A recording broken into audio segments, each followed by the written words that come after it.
ఒక cricket match ఆటగాళ్ల మధ్య కాస్త వేడి మామూలే కదా.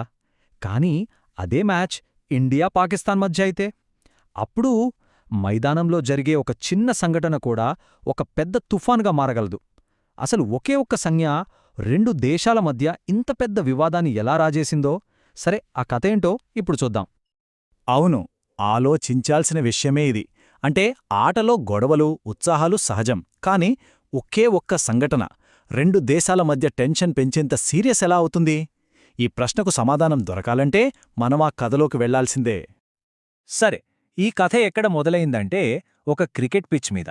అసలు ఆ రోజు ఏం జరిగిందో ఒక్కసారి చూద్దాం, ఎందుకంటే ఈ మొత్తం వివాదానికి మూల కారణం అదే. ఇది మామూలు క్రికెట్ మ్యాచ్ కాదండి, ఇది ఏకంగా ఆసియా కప్. అది కూడా ఎవరి మధ్య? చిరకాల ప్రత్యర్థులైన భారత్ పాకిస్తాన్ మధ్య. అంటే ఇక చెప్పక్కర్లేదు, అంచనాలు ఆకాశంలో ఉంటాయి, ఒత్తిడి పిక్స్లో ఉంటుంది. కరెక్టుగా అలాంటి హైటెన్షన్ మూమెంట్లోనే ఈ సంఘటన జరిగింది. అసలు ఏం జరిగిందో ఒక్కసారి చూస్తే అంతా ఎంత ఫాస్ట్గా జరిగిపోయిందో అర్థమవుతోంది. ఫస్ట్ మైదానంలో ఒక ఆటగాడు ఒక సంజ్ఞ చేశాడు, అంతే. వెంటనే ఫ్యాన్స్ నుంచి పెద్ద రచ్చ మొదలైంది. ఆ తర్వాత సీన్లోకి క్రికెట్ బోర్డులో వచ్చాయి. ఇక ఫైనల్గా ఈ విషయం కాస్త అంతర్జాతీయ క్రికెట్ కౌన్సిల్ దగ్గర ఫిర్యాదు వరకు వెళ్ళింది. అంతా కళ్ళు మూసి తెరిచేలోపు జరిగిపోయింది. అయితే మైదానంలో జరిగింది కథలో ఒక భాగం మాత్రమే. అసలు సిసలైన కథ మొదలైంది మీడియా ఈ సంఘటనను ఎలా చూపించిందో అక్కడ్నుంచి. ఇక్కడే అసలు వాస్తవం పక్కకు వెళ్ళిపోయి ఒక సరికొత్త కథనం పుట్టుకొచ్చింది. ఉదాహరణకు పాకిస్తాన్లోని కొన్ని మీడియా సంస్థలు ఏం చేశాయంటే హారిస్ రౌఫ్ను ఒక హీరోగా ప్రొజెక్ట్ చేయడం మొదలుపెట్టాయి. అతని పనిని ఏకంగా జాతీయ ధిక్కారానికి చిహ్నం అంటూ దేశభక్తి రంగు పులిమేశాయి. ఇది మొత్తం కథనాన్ని మార్చడంలో మొదటి అడుగు అనమాట.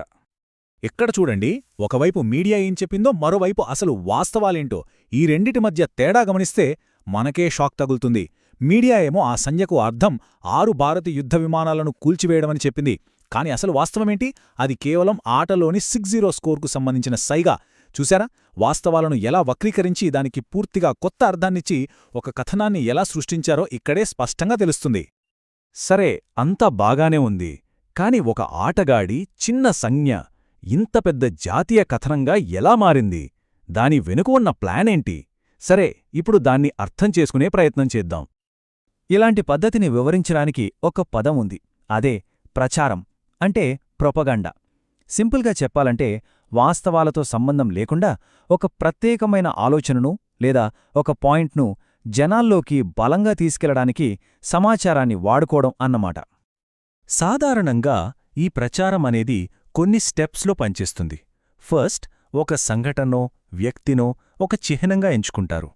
తర్వాత దానికి జాతీయ గర్వం లాంటి ఒక కొత్త అర్థాన్ని జోడించి ఒక స్టోరీ క్రియేట్ చేస్తారు. ఆ తర్వాత ఆ స్టోరీని మీడియా ద్వారా బాగా స్ప్రెడ్ చేస్తారు. ఇక ఫైనల్గా జనాల ఆలోచనలను ప్రభావితం చేస్తారు.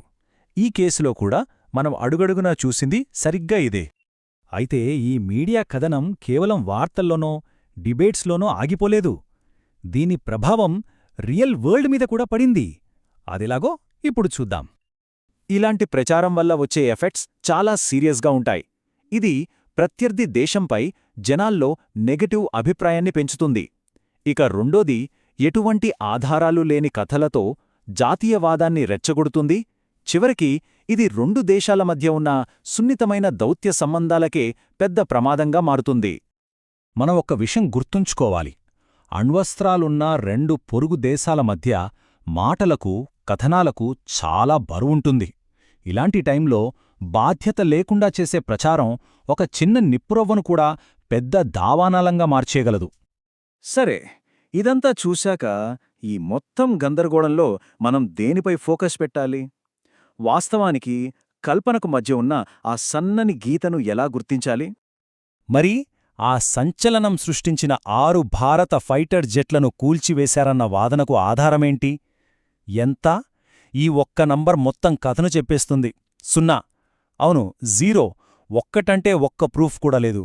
దీన్ని బట్టే అర్థం చేసుకోవచ్చు ఆ మీడియా కథనం ఎంత డొల్లదో. చివరికి ఈ సంఘటన మనకు ఒక చాలా ముఖ్యమైన విషయాన్ని గుర్తుచేస్తోంది. ఉద్రిక్త సమయాల్లో మీడియా, క్రీడాకారులు చాలా బాధ్యతగా ఉండాలి. వాళ్ల పాత్ర ఉద్రిక్తతలను పెంచడం కాదు, తగ్గించడం. ఎందుకంటే క్రీడలు దేశాల మధ్య దూరాన్ని పెంచడానికి కాదు, తగ్గించడానికి ఒక బ్రిడ్జ్లా ఉండాలి. ఇదంతా మనల్ని ఒక కీలకమైన ప్రశ్న దగ్గర వదిలేస్తుంది. హైస్టేక్స్ పోటీలలో అసలు క్రీడాస్ఫూర్తి ఎక్కడ ముగుస్తుంది, ప్రచారం ఎక్కడ మొదలవుతుంది? బహుశా క్రీడలకు, రాజకీయాలకు మధ్య ఉన్న ఆ సన్నని గీతను గుర్తించడంలోనే అసలైన వివేకం ఉంది.